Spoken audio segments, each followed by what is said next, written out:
Welcome back to Black and Blue Garage. What I'm building here is a parts cleaner from Harbor Freight, specifically Central Machinery. I'm putting this all together while I play one of my favorite tunes from Epidemic Sound. Not sponsored by Harbor Freight, but since I like their stuff so much, I decided to bring this one home with a coupon.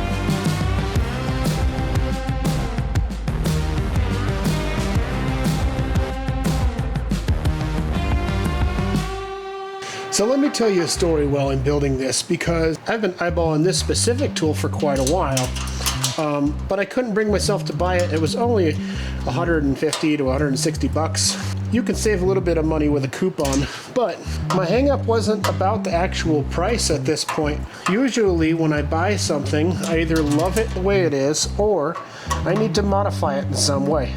And even though I'm not changing the way that this machine works, I'm always looking at ways that I can make it better. So I go look at this one more time. Harbor Freight's about to close in about 10 minutes, but they let me in there and I promised them I would do my shopping quickly, although they really didn't care. Looked at this one more time and I kept looking at it and thinking, man, this thing would be better if it had wheels on it. And then I look over diagonally because a thought popped into my mind. They have furniture dollies for around 20 bucks.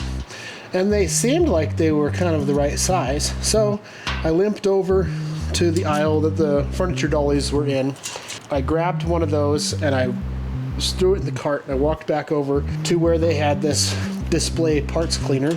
I'm standing there sizing this thing up, and lo and behold, it's dang near the same size as these legs are. So with 5 minutes before they closed, and I appreciate my local Harbor Freight for allowing me to go and do some flash shopping, I threw the dolly in the cart along with a couple of other items that I need for a video 2 weeks from now. The manager went and got me the parts cleaner, and here we are.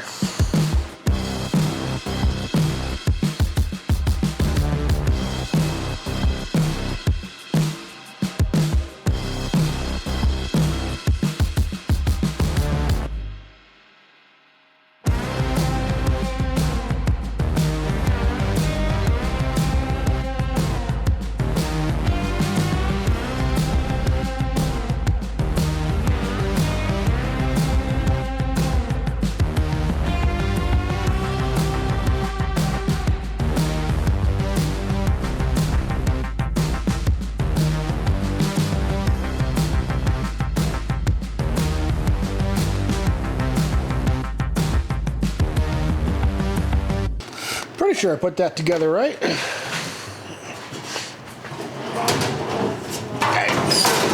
Oh no!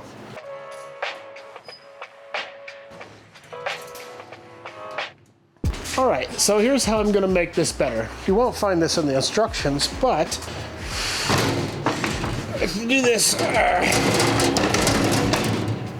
Try to figure out how I'm going to get this centered on there. It's like it was meant to be, and to be honest, yeah, it raises it up like 4 or 5 inches, but I'm a taller guy, and maybe I kind of need it to be a little taller. Now all I gotta do is take my drill and drill through the feet and kind of screw this thing down to this piece of wood. Gosh, it was like it was meant to be or something. It fits so good. All I have to do is drill through the metal.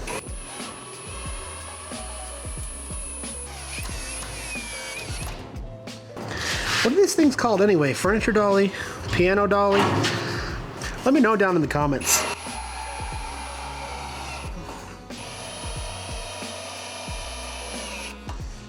Okay, now this is all getting very tall, so I think I need to move this down. Oh look, it stayed on.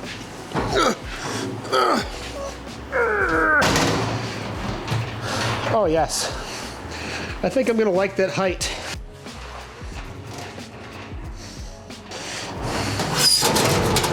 goodness gracious. So I'd like that to go up higher. How can I do that? That's not... Maybe that's all I get. Does this unfold higher than that? Apparently not. But you can see that lifting this up is going to be good for me because I'm 5'12" in height, and I don't want to be hunched over. So actually lifting this up 4 inches was kind of like happy accident stuff. I'm pretty sure this just sets in there somehow, but also I've got this hose that I need to put in right here. Does that seem right? That's plastic, so I definitely don't want to strip that out, but I guess I'll stick that on there. Get a little wrench on it. What size wrench, he says? 19, of course. I don't know if it bothers anyone else that Harbor Freight, like the Pittsburgh brand and the Central Machinery, or whoever's selling the lower end sockets there, doesn't have 18 mil sockets, and they don't have 16 millimeter sockets. Now, you can get away with that because the standard size for a 16 is a 5/8. But I'm not sure what the size for 18 is. That's the one I use the most. Oh, that's pretty neat. Aside from that, I really like to have a complete set of things, and which is kind of like anti-productive, because if you have a whole socket that goes from, like, 3 inches down to, a 1/4 inch or whatever, in reality, you're only using about 7 of those sockets, but I still like to have full sets of things. That's pretty neat. Comes with this little parts cleaner. The idea, I think, is I've only used one of these once before. The idea is that you can spray water on top of a part that you're cleaning, and then you have like a separate brush that you use, and then you can move this around to spray, clean your face, whatever. I do like that they give you a little cleaning table. There's nothing to hold it in place, so your parts are going to be sliding around. So you want to have this lip facing that way so that your parts won't fall off of this little cleaning table. They give you a little tray here too, so that you can have that for cleaning parts, but you could also take this, set it down here in your cleaning solution. And speaking of cleaning solutions, that's next on my list of things to talk about. There are all kinds of solutions for parts cleaners that you can buy, but the one that I think would work the best and probably the cheapest to purchase is Simple Green. Now, I've used Simple Green in the pressure washer to wash the bed out of this Jeep before I bed lined it, and now I'm going to use it in this parts washer, so it makes an excellent degreaser. On the back, you'll see that it has instructions for how to dilute this. You've got heavy, thick grease oil carbons, 1 to 10 parts water, medium, light, and then mechanical assistance, scrubbing, brushing, pressure, steam, heat, air, aggregation, etc. 20 to 30 parts water. So that's basically like almost 1 gallon to 1.5 gallons of water. Since this thing probably holds like 5 gallons, I'm just going to dump this whole gallon of Simple Green into it and see how well it does. The first thing I guess I'm going to do is put some water in here, just to see if it leaks. Because this thing does have a drain, and it looks like it's been tightened. Now I'm going to stick my Simple Green in there.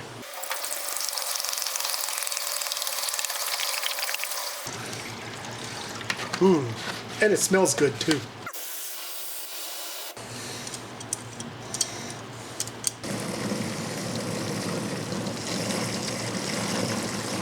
You want this water level to be high enough so that the pump can actually pick up the water and this cleaning solution, but not so high that it starts to leak out, because you have an opening right about this level here. That's probably enough water and Simple Green. Well, that's probably about 3 to 1 or 4-to-1 water to simple green. So I think I'll start with that and see how well that works for it. I also want to see if simple green is too foamy to be used as a solution for a parts cleaner. It all depends on how the water is going to come out of the nozzle. If it's going to be like more of a linear flow that comes out, then you won't have too much soap bubbles, and any foaming that you'll have is from the scrubbing of the parts. So I guess make sure this is turned off. Plug it in wherever I like because the whole thing is on wheels. Genius. Look at that. Yay! No foam, just straight pumping green water everywhere. Now I want to clean something. Now this is a dirty part. You can see like pet hair and grease and oil that someone used probably to lubricate this thing. There's probably grease and oil from the factory on it. What this is a parking brake pedal that was originally on this Jeep Comanche. To clean it with, I just have an old paintbrush that I just found, and then this brass metal brush, and I'm gonna kind of like brush around with this toothbrush and the paintbrush. We'll see how clean we can get this thing.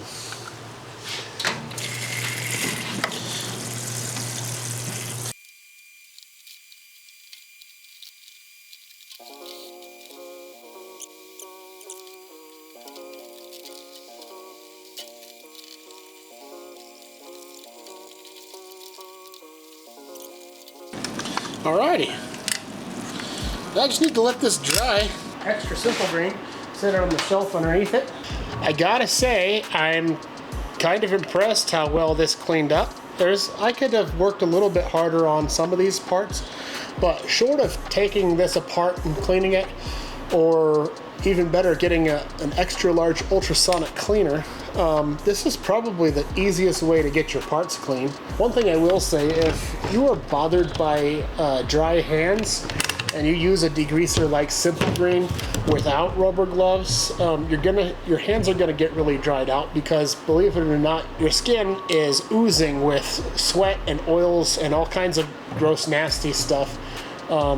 Which is actually what keeps your epidermis, your skin, lubricated and moist in the first place. It's also why we should be showering almost every day. Now, this wasn't just a random purchase. I actually need this cleaner for my next project, which is removing the transfer case out of this Jeep, breaking it all apart, and putting an essential part into that transfer case. A little bit about that. That is a 1996 GM transfer case. The reason I purchased that one is because it has a manual shift on it. It also has a front output yoke, so I can change the yoke to whatever I want, instead of being a slip yoke where you would have to use a Chevy front drive shaft or have one built with Chevy parts. I actually bought the Tom Woods SYE kit, which, if you're not familiar with what those are, it's a slip yoke eliminator kit, and so you have your slip drive at your transfer case in stock form. By putting an SYE kit, you can have a longer drive shaft with a shorter output.